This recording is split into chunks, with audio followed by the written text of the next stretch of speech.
and the Junior Board of Directors is proud to support Faribault Community Television. This is Gary at KFC in Faribault, Minnesota here. I'm a proud sponsor of FCTV. Hello everyone, thanks for watching Faribault Community Television. It's February and we're with Keith Badger and we're going to talk about sports at Faribault High School, right Keith? Yeah, absolutely. We'll cover the athletics and activities. Well, this is going pretty fast. It seemed like maybe as I'm getting older, seasons just roll along. We went through fall and gone and we're almost through winter sports right now. Well, I would agree. I don't know that age has anything to do with it. I think it's just the fact that we have so many activities in athletics. Our kids are doing a million things a day, and right. The winter and all the seasons just fly by. Some of the sports will end in February or early February, and hockey, dance line, and then we go into March, and then we talk about spring already. Spring. I mean, we roll pretty fast. Yeah, spring sports are right around the corner. Most winter sports will be done by the end of February, unless we've got a few tournament teams, which we're hopeful we will. But yeah, that first week, March 9th, we're beginning spring sports. And you're talking the snow that's out this window will be gone and we'll be able to play first part of April maybe? It'll be beautiful. It'll all be gone. We'll be playing. We'll be back with Keith after a bit and we'll talk about more sports going on.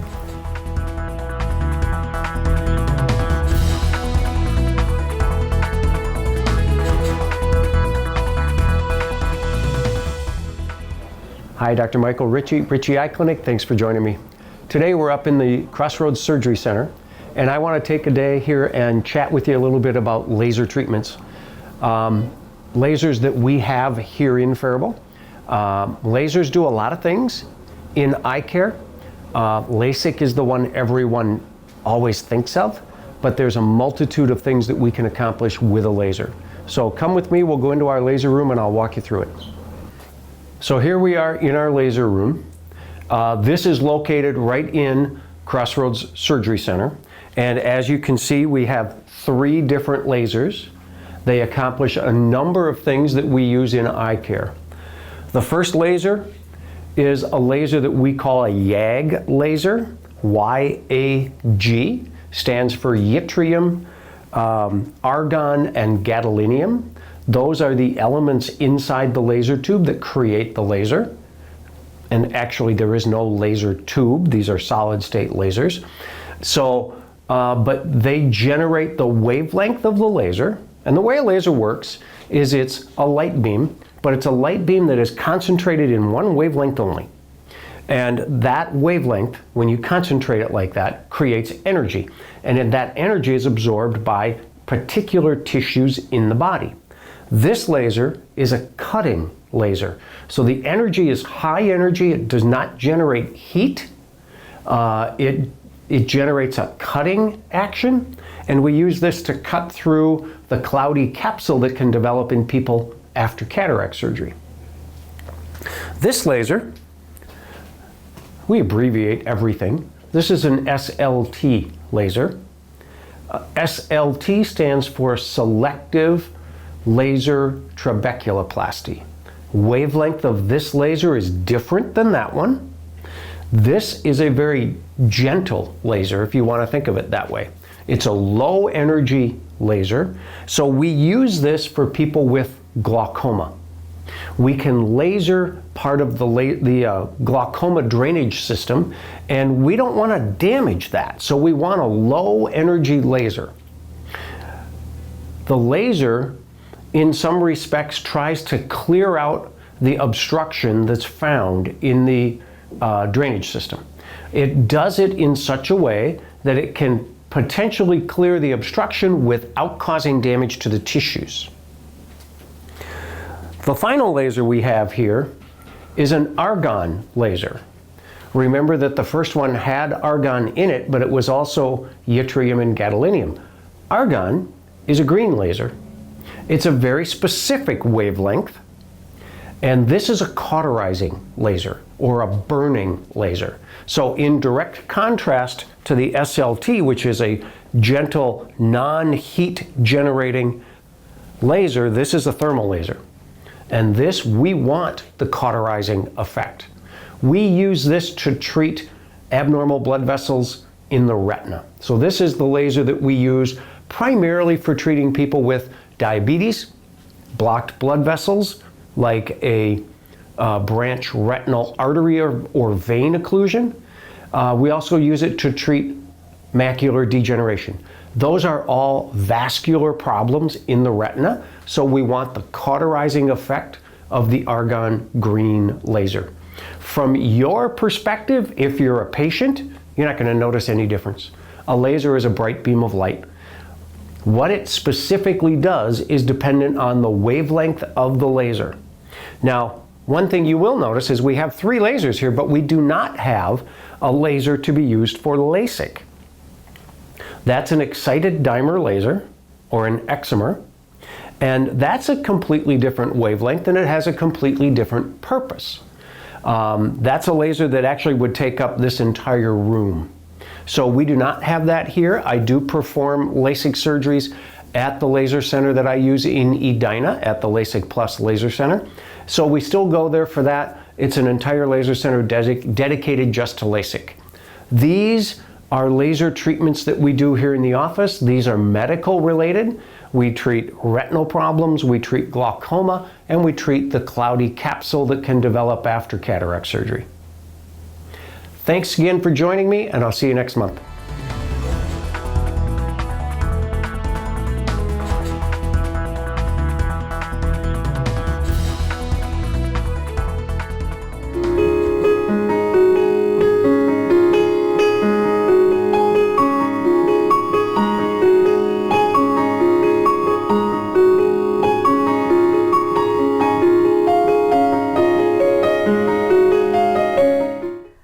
I'm Alan McCulley from the library. We've got some great events coming up in March to help you start thinking about spring. March 2nd is the first day to come in to pick up an entry form for April's Edible Book Festival at the library. Every year, individual adults, families, and organizations construct edible literary masterpieces to put on display and compete for a small prize and bragging rights. For more information, check our Facebook page or call the library after March 1st. Next up is the gardening class, Lawns to Legumes, presented by Master Gardener Lisa Reavers. This is a free class and takes place on Thursday, March 19th at 6 p.m. in the Great Hall. Please call the library at 507-334-2089 to register. Monday, March 30th is the library's Seed Library Kickoff Day starting at noon. Come in to see what the Seed Library is all about and pick up some free seeds. Hey everybody, it's me, Miss Denny, your favorite children's librarian. I'm here in the library ready to tell you about everything happening for youth and families in February. Wow, 2020 is off to a fast start. I can't believe it's already February. Storytime will continue in February. We meet 3 times a week, Tuesday nights at 6:30, Wednesday and Thursdays at 10:30. Storytime is meant for ages birth through 6 with an actively participating adult caregiver. However, everyone is welcome, so older siblings, cousins, and other guests can be sure to join us. We'll have stories, songs, and lots of early literacy tips and tricks. And I hope you can join us for Storytime. So we resumed Storytime back in January on the 8th, and we will continue through that same schedule, Tuesday nights, Wednesday and Thursday mornings, until the end of April. There might be a couple of dates in there when there isn't Storytime, but as far as I know, that's the schedule. So Storytime is actually the same Tuesday, Wednesday, Thursday, the same theme and stories, although you are welcome to come to all 3 if you like. And then we have a different theme the following week. A lot of people ask me about that, but now you know. Also, in February, our 2 book clubs will meet. We have Books and Brownies, which is for grades 2 through 5, so that's the elementary age book club. We meet once a month during the school year, and we read books that we've chosen ourselves from an assigned topic or a genre or just a fun assignment that I give. And February's assignment is super easy. You just have to read any book of your choice from one of the new sections at the library. And we have a lot of books in the new section. There's new picture books, there's new graphic novels, there's new juvenile fiction, new young adult fiction, and new nonfiction. So you can look in any of those areas to find your book. Come to the meeting on Monday, February 10 at 4:30. And be prepared to discuss the book you chose to read while we eat some delicious brownies from Fairway. So I hope to see you for Books and Brownies. And then our other book club, Pizza and Pages, will also meet in February. That is the book club that we have for students in grades 6 through 12. And we also meet once a month during the school year. Same kind of exact setup except for older youth, obviously. And the assignment will be a little bit different. For the Pizza and Pages book club, you are to read any cookbook or craft book of your choice. Boy, do we have a lot of those here at the library, both in the adult and the juvenile section. So if you need help finding one, let me know, but there are hundreds. And so read one of those of your choice.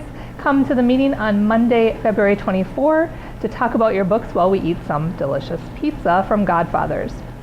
An extra bonus, you do not have to do this, but if you want to make one of the things from your cookbook or your craft book and share about it or bring it with and show us at the meeting, that would be really fun and cool. Not required. Just come ready to talk about books and eat the delicious pizza. Now for either of the book clubs, Books and Brownies or Pizza and Pages, it does not matter to me if you did not do the reading assignment that I've given. I'm going to say that again. You don't have to do the reading assignment. All I want is for you to come and talk about any books you're reading. So I give you the assignments to give you an idea, to make you think about something else you might not have thought of to read, but I don't care. I just want you to read. So whatever you're currently reading, or if you're like, oh, I don't like cookbooks, I don't want to read a cookbook, I don't want to read a craft book, I want to read an old book, not a new one, it doesn't matter. Whatever you're reading, come and talk about it, make some new friends. It's going to be super fun. The book club's really informal, so if you're shy, it's really good practice and good way to make some new friends. And then our Teen Advisory Board will meet in February as well. We call it TAB for short.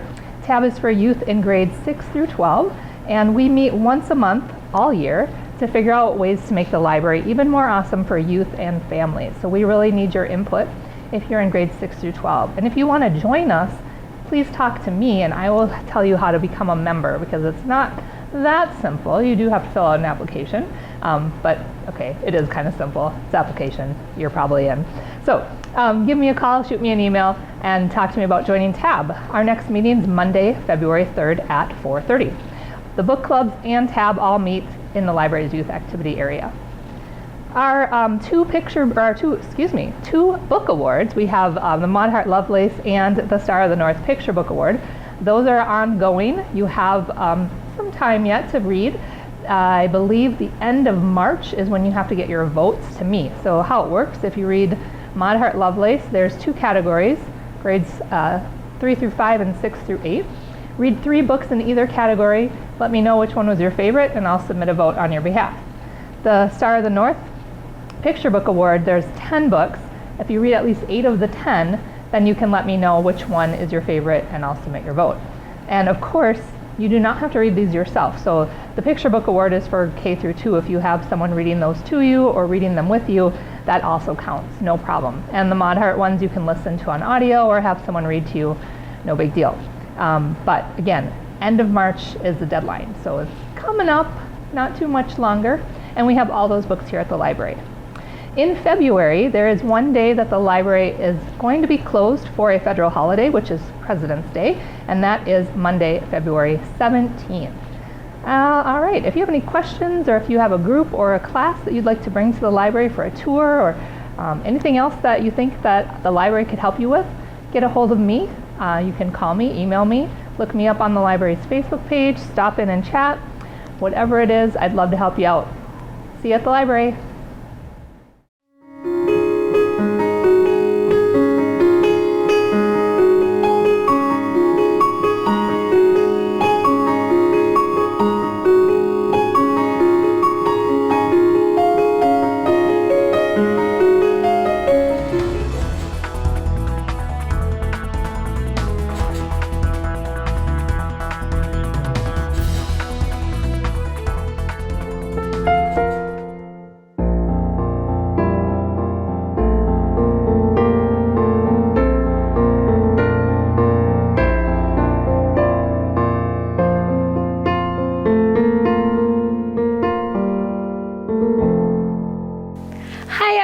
It's Molly here at Riverbend Nature Center. We have great classes and offerings throughout February. On Saturday, February 1st, we have our Bagels and Birds program. So come enjoy bagels from the Inn at Shattuck St. Mary's and enjoy viewing birds at our Windows on the Wild viewing area.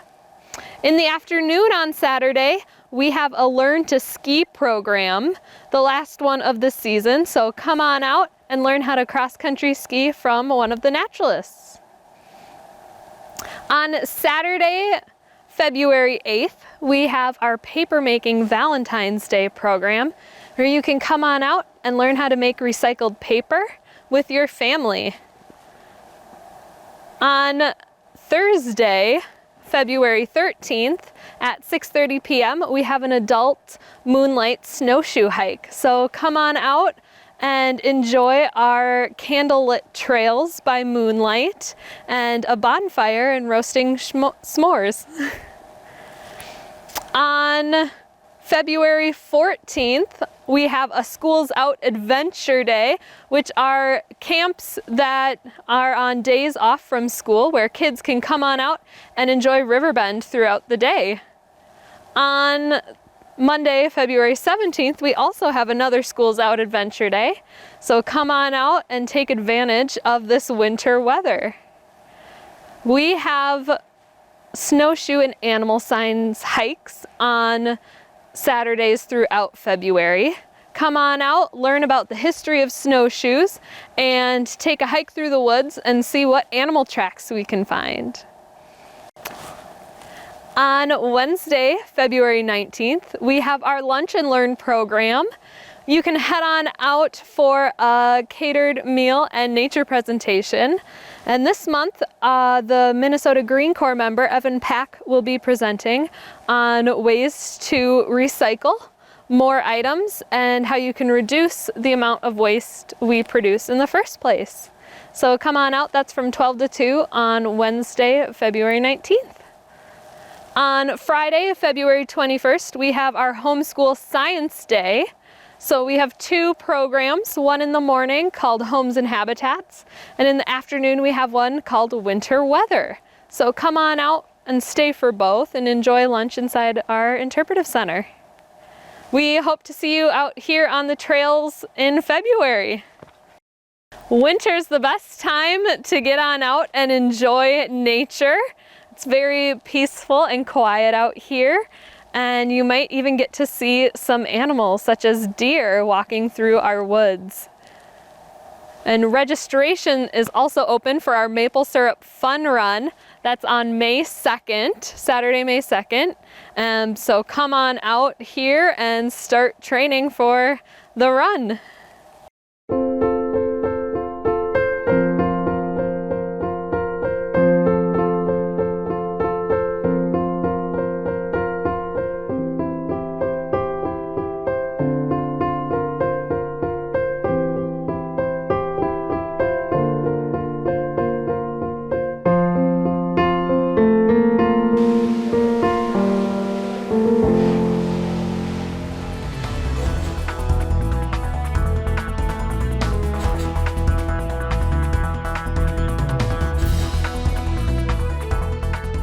Hi, I'm Jessica. I'm the pharmacist at Hy-Vee in Faribault, and today we're going to talk about Heart Health Month. February is Heart Health Month, and so it's time for you to think about your heart health. I'm not sure if you know this, but at Hy-Vee Pharmacy, we offer free blood pressure checks. You can come in anytime. We'll check your blood pressure. We usually will keep track of it on a little card that we'll give to you. You can come in anytime. We can do that, over and over, and kind of talk to you about your medications at the same time. Make sure your blood pressure is within goal. Of course, if you're really not feeling well, this isn't the best place to come, but if you're, shopping and you've been having trouble with your blood pressure, this might be a place that you can stop. You can talk to us about your medications at the same time that you get your blood pressure checked. If you've been having trouble with high blood pressure or you have heart disease from high cholesterol, we also have a dietitian on site, and she can help you design a good diet or nutritional guide that can help you with your heart health at the same time. And of course, we're always here to help you go over your medications. If you were just diagnosed with heart disease maybe, stop in and we can go over all your medications with you and make sure you know why you're taking everything, because it can be very overwhelming. And your doctor says, oh, your blood pressure's high, and they just throw a blood pressure medication at you and say, have a good day, we'll see you in 3 months and we'll check your blood pressure again. And you walk out and you're like, oh, what did they give me? What is it for? How is this going to help my blood pressure? Stop in, we can go over that with you anytime you want. Also, if you haven't been for your annual checkup yet, it's the beginning of the year, so it's time to get started on getting those checkups scheduled. So get your heart checked and have a happy February.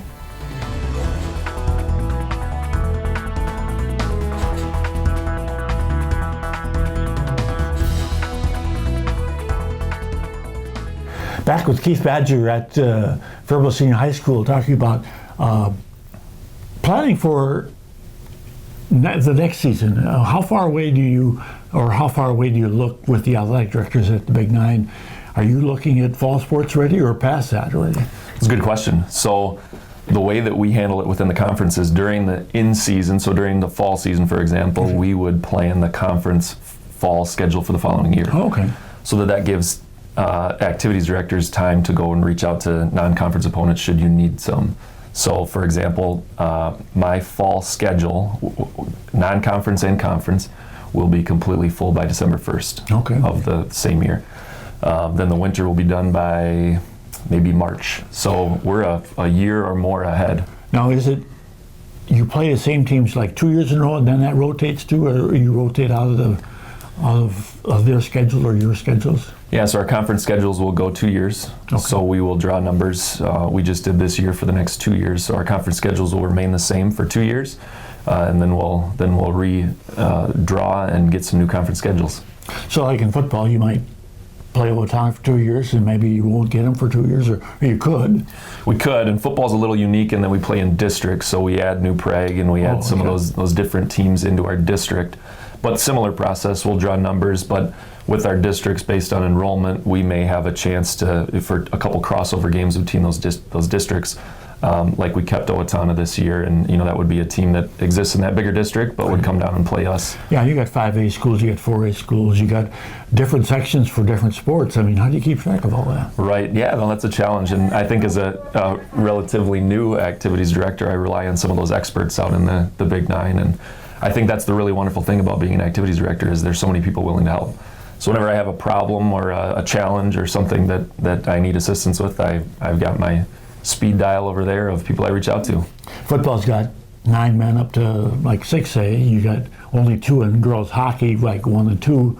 So it's different with sports. And then dance line's got, I think, 3. Correct. Right. Yeah, so the classifications for each sports are different and unique, and enrollment cutoffs are challenging. So, but again, as you learn and navigate the state high school league and the classification system, you become more fluent in what you're doing. So it gets a little easier over time. So this is your second year. Is it a lot easier this year, or is it, have you got it figured out, or don't you ever get it figured out with cancellations and stuff? Right, no, I don't think you ever get it figured out. You get to a place where you feel more comfortable. I think this year in year 2 I can anticipate some of the challenges coming my way, but I don't think there'll ever be a point in which I've got it figured out. In your first year, you sort of operate on the previous AD's schedule. So if I were to leave today, somebody would work off my schedule for next year, which would be a challenge. So I'm at the point where this is my schedule, and it's a schedule I've set up. So the other side of that is anything that goes wrong is on me, where I can't blame the other AD anymore. Ken Hilbert, you did it, yeah. Yeah, right. I can't blame Ken or Danny anymore. So yeah, it's or all Danny on me. too. I forgot Danny. Right. That's right. So, but the really great thing about Ken and Danny is they're both available, and I frequently call Ken and frequently call Danny, and we have conversations about how can we make this the best it can be.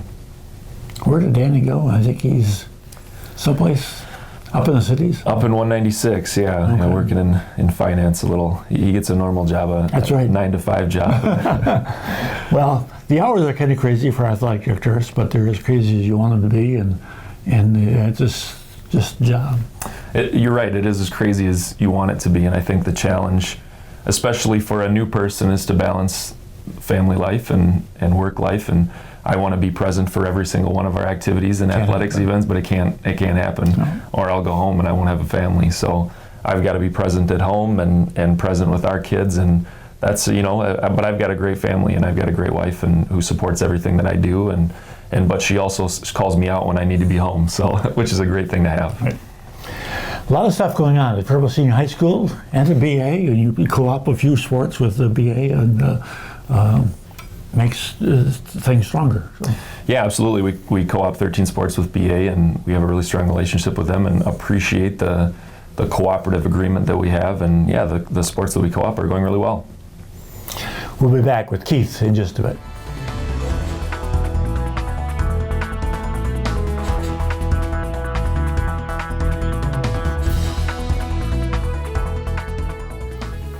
Hello Faribault, Nort Johnson here with your Chamber of Commerce and Tourism. February is a big month. I'm going to talk about some things that are going on in February and touch a little bit on March, and then I've got some good advice, not just for businesses, but any individuals who are doing electronic or telephone communication at the end of this. So, first of all, the home show is taking place at the Faribault West Mall this year, and that's your chamber partnering with Cows and Crew Radio. That's February 7th and 8th. Lots of vendors dialed in to be there. Your chamber will be out there. Sure to be a fun time and informative. Come and visit our businesses at the home show.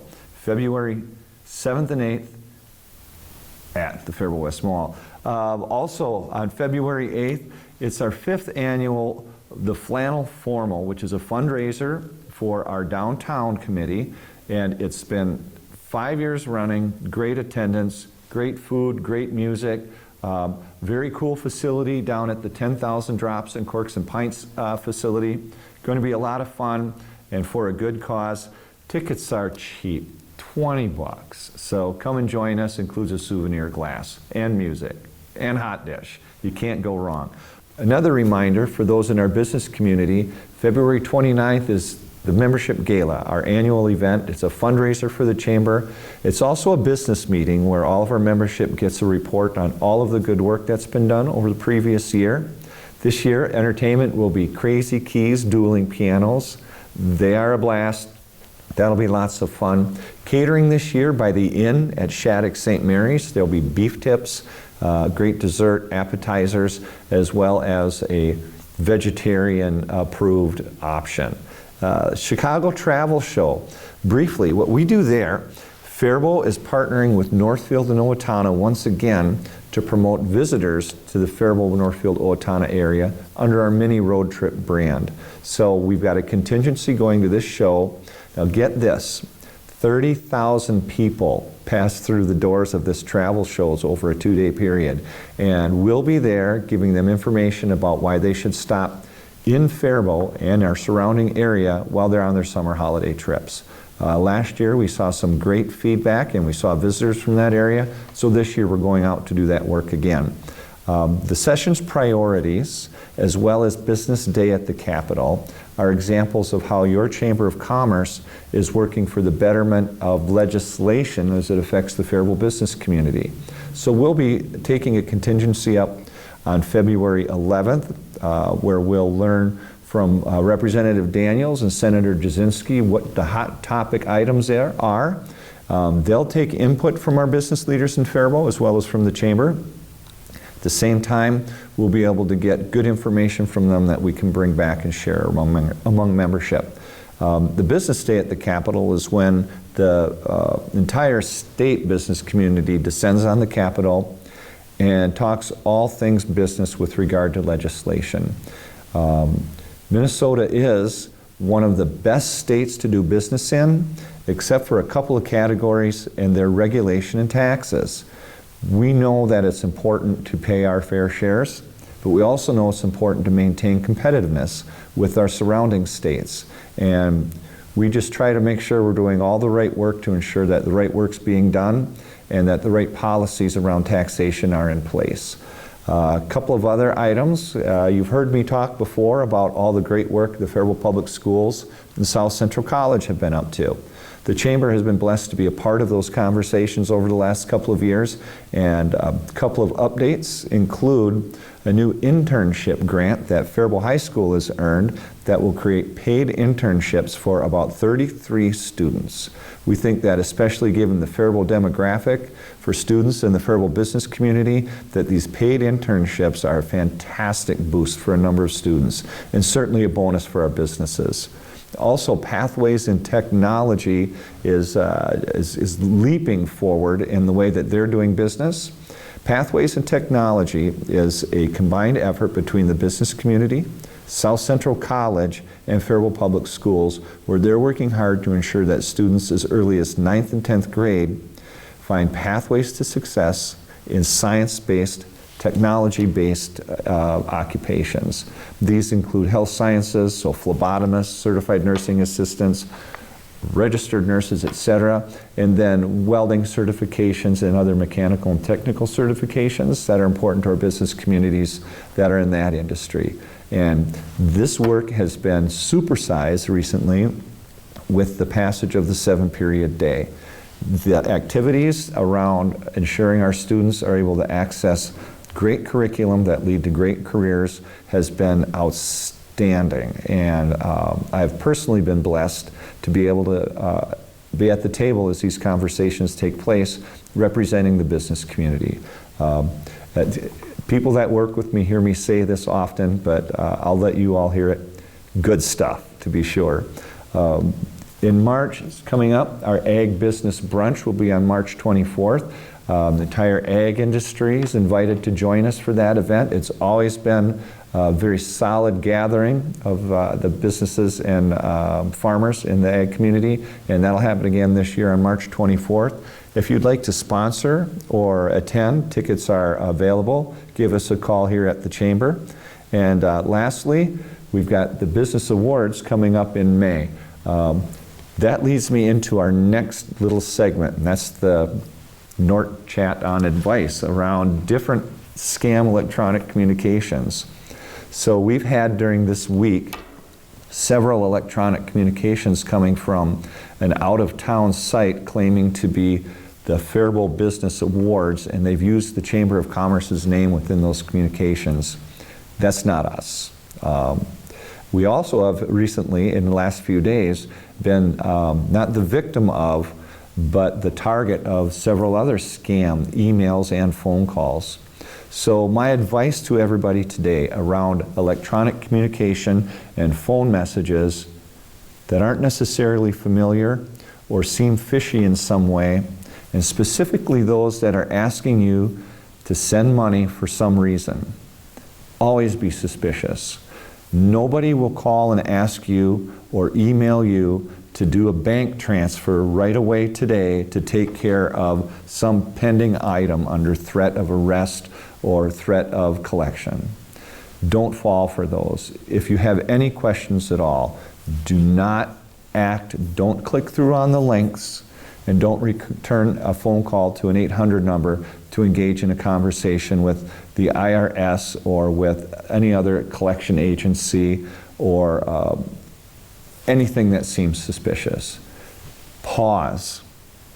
Check it out further, and we're always open to look at any inquiries that you have from your Chamber of Commerce. We're happy to help you out. So stay safe, go Faribault.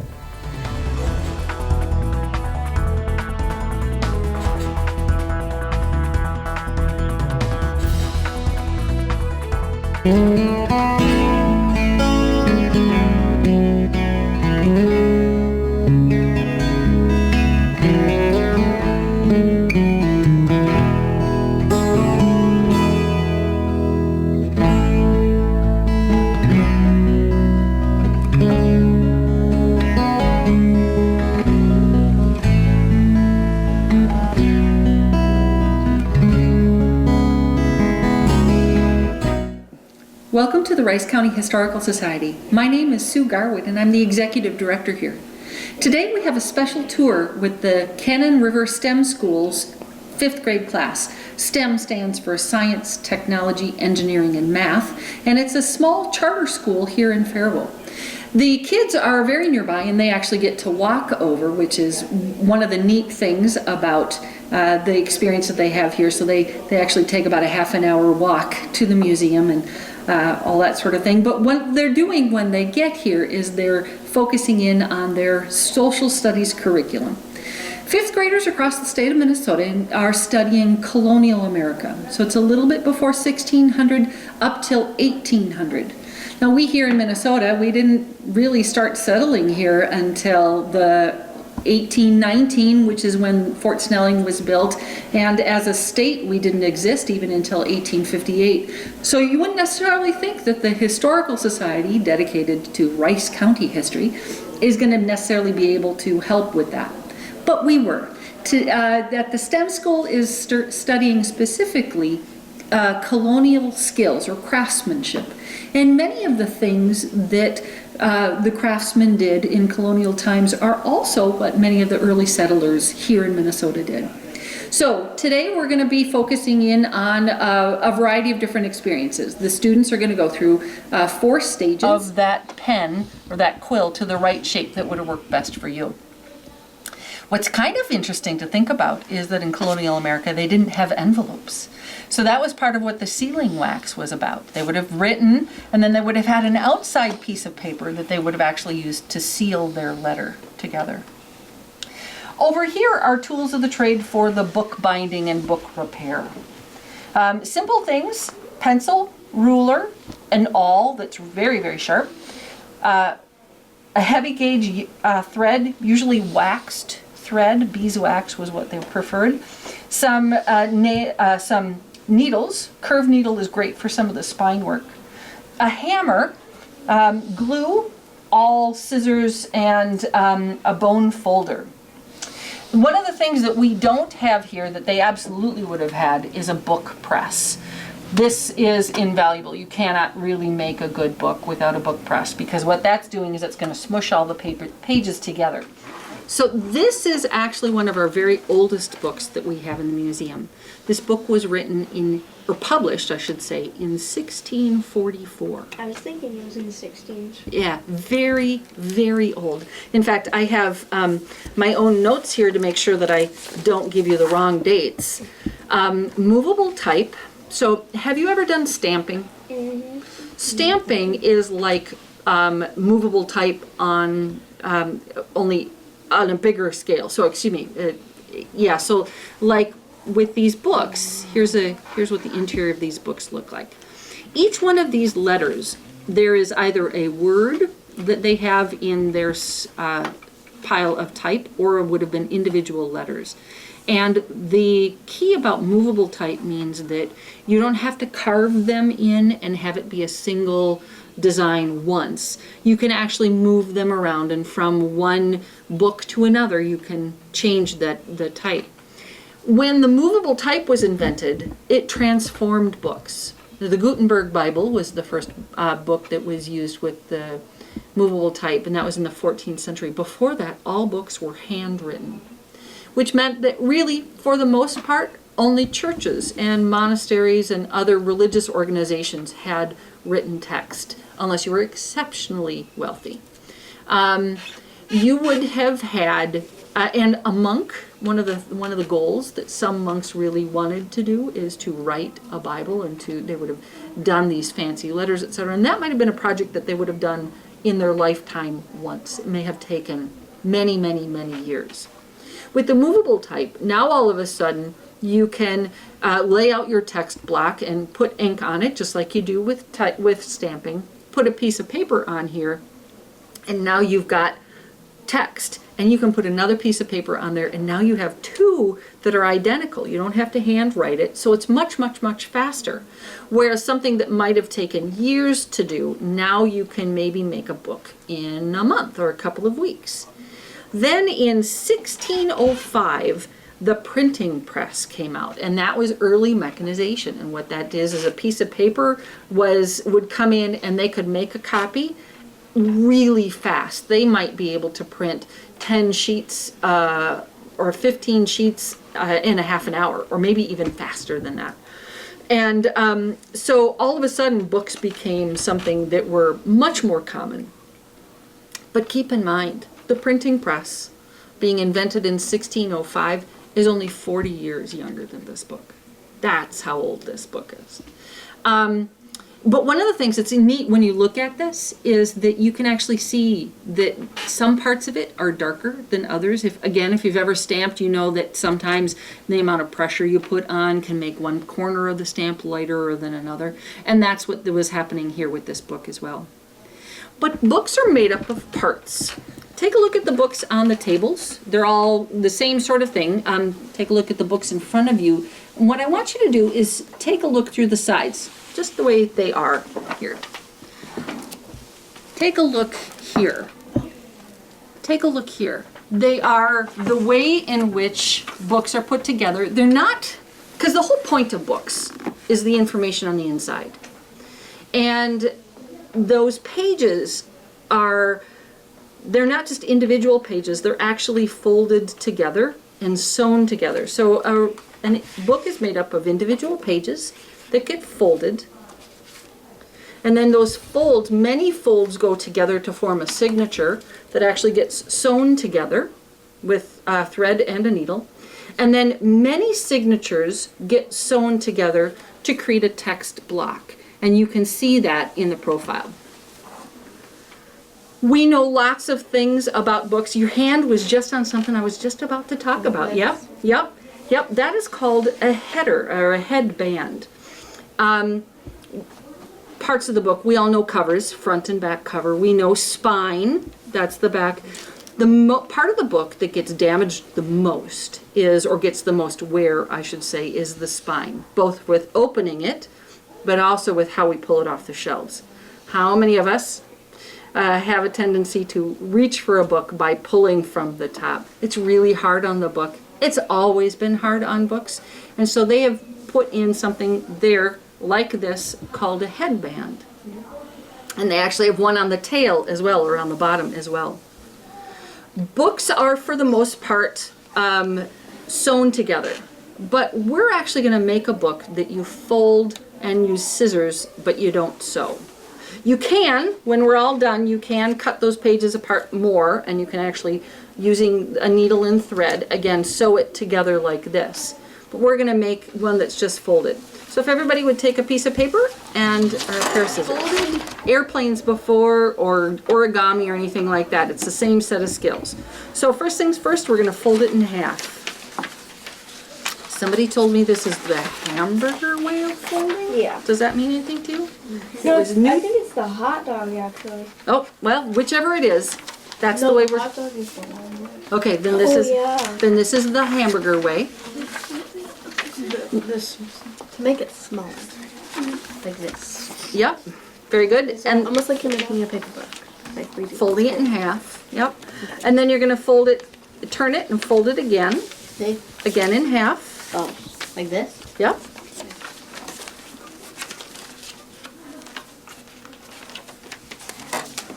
And then you're going to turn it one more time, and again fold it in half. And take the time to crease those edges really, really well.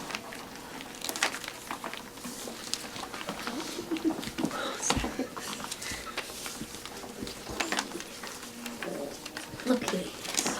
So sometimes the corners don't want to go down. You can use your little fingers and get in there and help it crease a little bit. Here, look.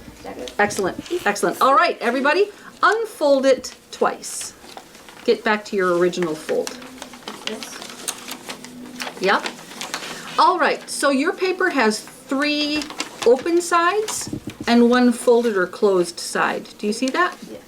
Just trying to get this. You bet. Okay. So I want you to put the folded side towards you. So you've got your open sides everywhere else. Go like this? Mm-hmm. You're going to take your scissors. Oops, nope. Folded side is towards you. Oh. So the open side's away from you. You're going to take your scissors and cut from the fold to the middle. And stop.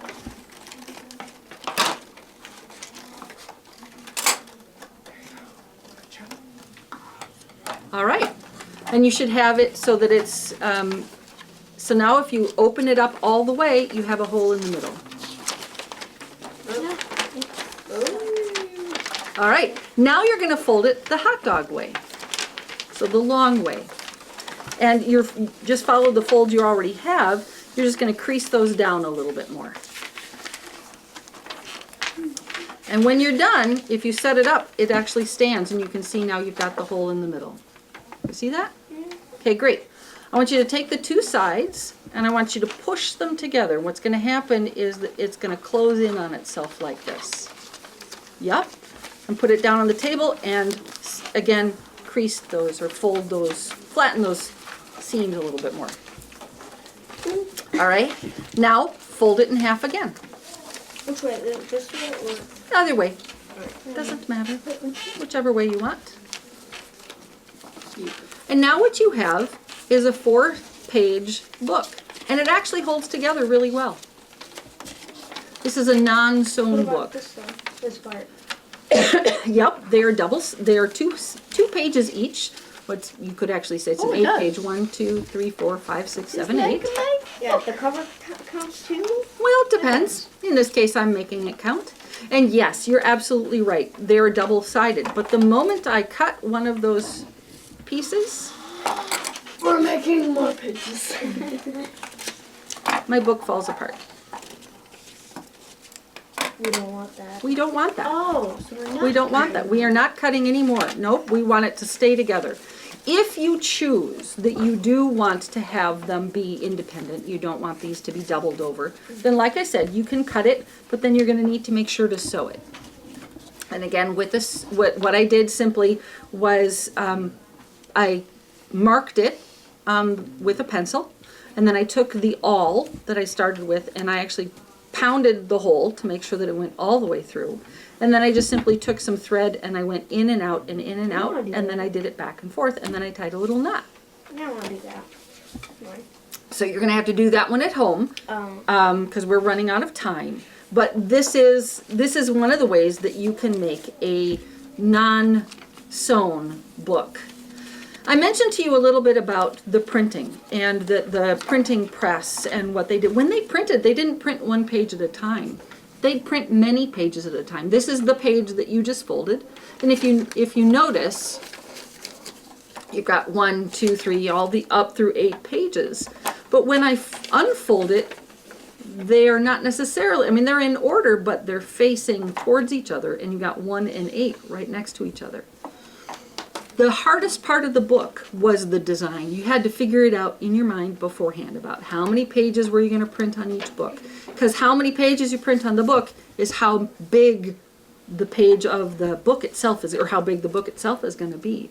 And when they would do the layout, they wouldn't do a single page at a time. They would do, in this case, 8 pages per piece of paper. And they'd have to make sure that the pages were all going in the right order. And then when they put it down on the press, then when they come out, then they got this piece and then they cut it. And then that's how they are able to make their book. You guys know what this fluff is? Wool. Wool, yes. From what animal? Sheep. Yeah. Yep, this is from sheep. So, these are made of sheep fibers that were cut off the sheep. And if you just pull some of it out, it's really kinky. And It feels like a spider web. Kinda, yeah. And they're probably, about this long, give or take. Okay, so grab a few of them out of there and just hold them in your hand kind of straight. And they pulled apart really easy, didn't they? Yeah. Okay, now twist them with your fingers. And what happens? Okay, once you get that twist in there, try pulling them apart again. Can't twist it. Okay. Yeah, I can't. It doesn't twist very well. That's hard. Yeah, you can't pull it apart anymore, can you? No. It's like magic. That's weird. So that's why we spin our fibers to make them stronger. I can't spin it.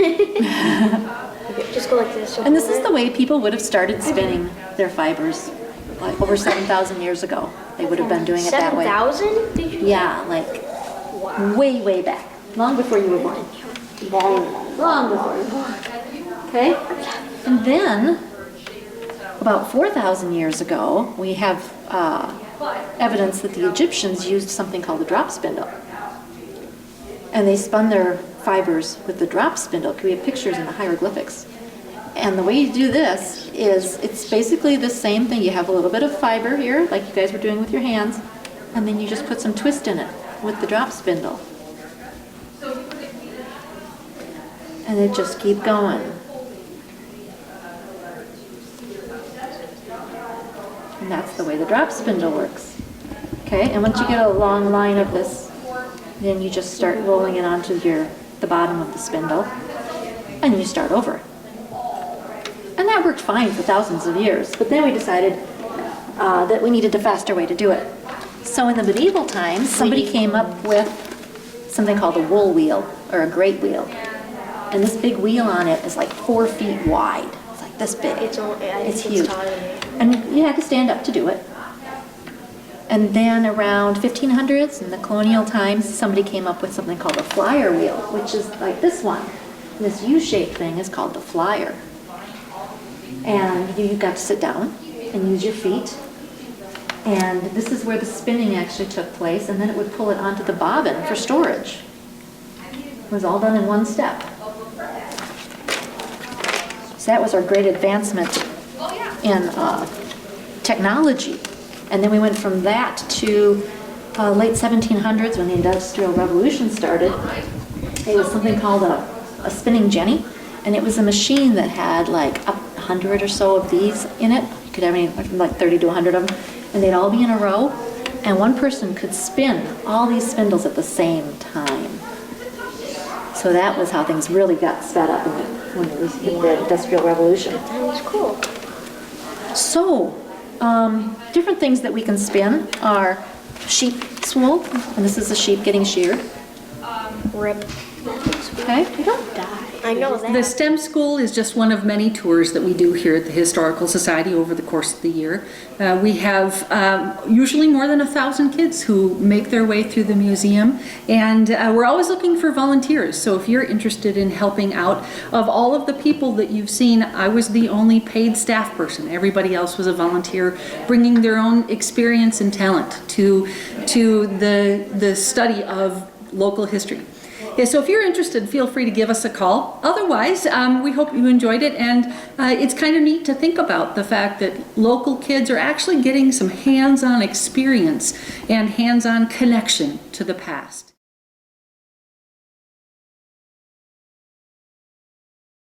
We're here at the Rice County Historical Society at 1814 Northwest 2nd Avenue. We're on the east end of the Rice County Fairgrounds. We're open Monday through Friday from 9 to 4. Other times are available by appointment. You can find us on the web at www.rchistory.org or give us a call at 507-332-2121. Rice County Historical Society, preserving the past for future generations.